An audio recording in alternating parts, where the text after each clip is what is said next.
welcome to West Texas. Thank you. First of all, what enticed you for this job? What was so special about it? Yeah, this job was one that popped off the page as soon as it became available. Everything you look for as a head coach in terms of the fundamentals that you want in a program this place has, long history of winning, strong support from the community, tough players who love football, and obviously the spiritual emphasis is something that attracted me as well. So you mix all that together, and everybody knows Texas high school football started in West Texas, so I'm excited to be a part of it. And what are you most excited for during the start of your tenure here? You know, it's interesting. Not every head coach benefits when they come into a new situation with a such solid foundation. A lot of times you got to come in and change everything. Well, that's not the case here. So I'm excited as a head coach to step in somewhere where the foundation's already been laid, and now it's time to just start making a few tweaks and put my own flavor on things and build upon all the great accomplishments that have happened here in the past. Have you got to meet all of your players yet here at Midland Christian? And if so, what has been the one-on-one been like with them?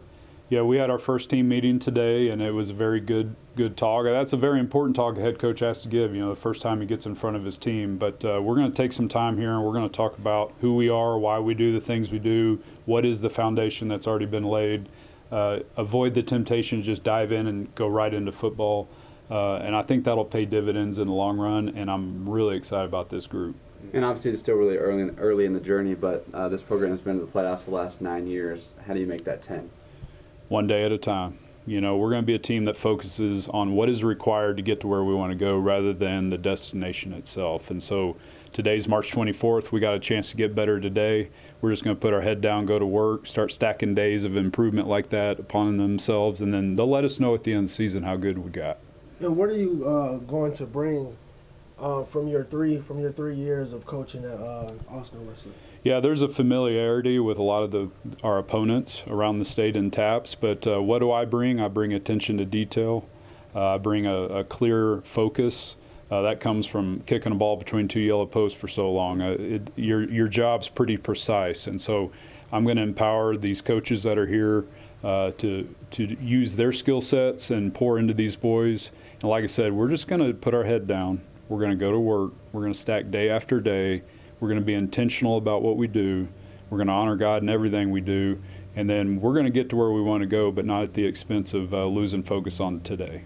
You spoke about making a few tweaks here and there. So basically what you were, in terms of playbook style, did you see some similarities from Midland Christian's playbook last year and years past compared to your playbook and what you're going to be running? Yeah, my philosophy in terms of schematics is it always starts with the player. And I think coaches make the mistake of they try to fit players into their scheme.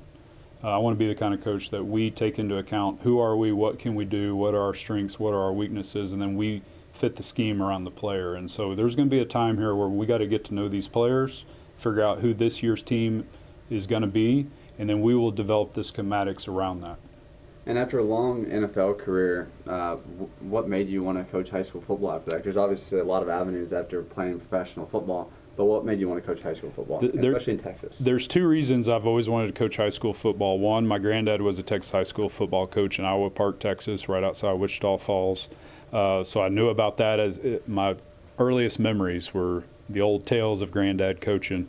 And then my first football coaches at Lake Highlands High School in Dallas turned out to be 2 of the most influential men in my life. And the impact they had on my life was significant, and I've always wanted to turn around and do that. And so now is my chance. Why Texas? It's the greatest state there is. No offense to my New York friend here, but I want to be in West Texas. I want to be the heart of Texas high school football. I want to partner with good people, a community that supports it, and I think I found my spot. And what is your message to the fans in this community about what you're going to bring to this program?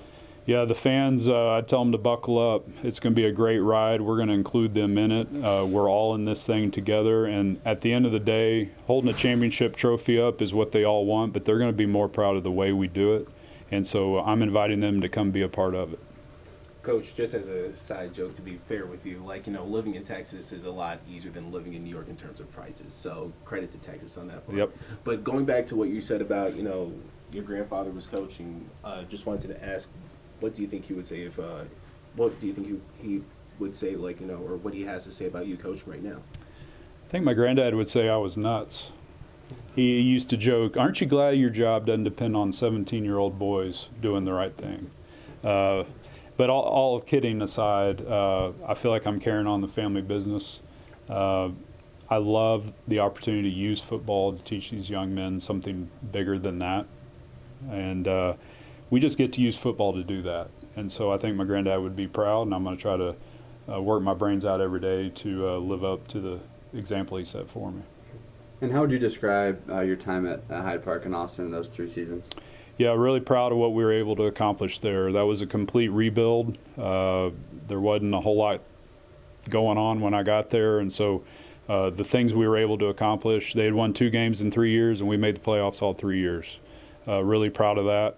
But now I'm truly excited to be somewhere where there is infrastructure, there is foundation, there is history, there is tradition, there are high hopes, and I'm ready to dive into that and do what I can here. And was it the season before you got there that was 0-10, is that correct? Yes. So how tough was that in your first season there, and how much do you think, I mean, obviously last year your team had 6 wins here, so a little bit better than what you started with over there. Yeah, every year's different. Every year you got to come in, like I said, and assess where are we, how do we get better, who do we have, what can we do. And so whether your team's coming off a winless year or whether your team's coming off a state championship, I think it's the job of the coach to take a clear-eyed, sneak peek into who this team can be. And so that's what I'm doing here. We're going to get to know these boys. We're going to get to know what we can do, and then we're going to formulate a game plan. We're going to work like crazy to execute that plan, and we're going to go about it in a way that everybody can be proud of. And are you more of an offensive coach or a defensive coach? I'm a special teams guy. Special teams guy.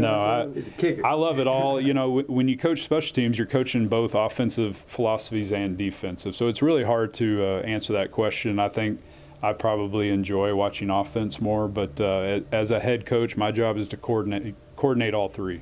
Well, and so you can't have favorites. What can we expect to see from this Midland Christian offense and the Midland Christian defense? Yeah, you're going to see a team with versatility. Yes, we'll have core things that we believe in, but I really believe you have 10 Fridays where you come up with a plan to win that individual game. And so if you need to look different the next week from the week before, so be it, because that's what's required to give your team a chance to win the game. And so there's going to be a level of versatility in what we do that I think will make us a little bit different than teams that just come out and run the same things each and every week. Obviously, you played in your NFL career. You played, across the country and on a few teams. What was it like when you first came to West Texas? Did you get some of that dust last week? Did you get to experience the whole West Texas? It doesn't bother me. I mean, I married a girl from Borger, so I've been out in these parts. I know there's the whole controversy, Panhandle versus West Texas. I'll stay out of that. But I've got a ranch in South Texas that everything sticks you, pricks you, or bites you, and I kind of like the hard country and all that. So, in fact, the other day I left Midland. Looks like West Texas, and you hit the hill country and you're doing all that, then you get to Pearsall where my ranch is, it looks like Midland again. So it really doesn't feel like that big a deal. And at the end of the day, I want to be around people who love Jesus, love football, and love Texas, and I think that's true here. Can you describe more on your expectations for your players, both on and off the field, and of course for their love of Jesus? Yeah, my expectations for my players is for them to chase their best, and what that means is God's given each and every one of them certain abilities and talents, and it's their job to turn around and work with all their heart to honor Him. And they're not competing against anybody else; they're competing against themselves. And so, if I can get a group of kids that will just chase their own personal God-given best, we're going to be a good team, and we're going to be a team that can cheer for one another because we're not trying to beat the other guy out. And so I expect that on my players. I think they're receptive to that, and I can't wait to get to know them. So the girls basketball team just won the state championship. The boys team the year before that, have had some successful championship programs. How do you, being the coach of the football program, help to encourage and support the other programs around here? Yeah, we got to do our part. Football, volleyball start off the athletic year, and I think there is something to be said about how your football and volleyball teams do to kind of set the tone for the athletic department. So we got to, when it's fall time, we got to do our part to represent this school the right way, and then we're going to be supportive of multi-sport athletes. I love multi-sport athletes. I think there's benefit for the school, benefit for the kid, it's a win-win all the way around. So we're going to be very involved in supporting the other sports, and whether that's accommodating different schedules or actually attending the games and cheering and doing all that kind of thing. We're all Mustangs at the end of the day. We're all here to represent our school, and it's been a good run for this school and the athletic department for the last several years. When does spring football start for you guys, and when can we stop by and watch the teams? Yes. Still working on the dates, but obviously May I would expect to be out there. I generally try to sandwich it between the end of spring sports and before finals, and every school has a little bit different schedule. Once again, trying to accommodate track and baseball. Want those guys to be focused on those things before we dive into spring football, but we will have it, and it's going to be very important for us to have a good spring ball, especially with new coaches and new things going on. And then how excited are you for the fall to get here already? Yeah, I find myself already thinking about that, but I got to do the same thing I'm telling my players. Don't focus on down the road. Focus on where are we today and how do we get better. And so there's a lot of work to do that's going to keep me busy, but I'd be lying if I told you I wasn't excited for the fall to get here.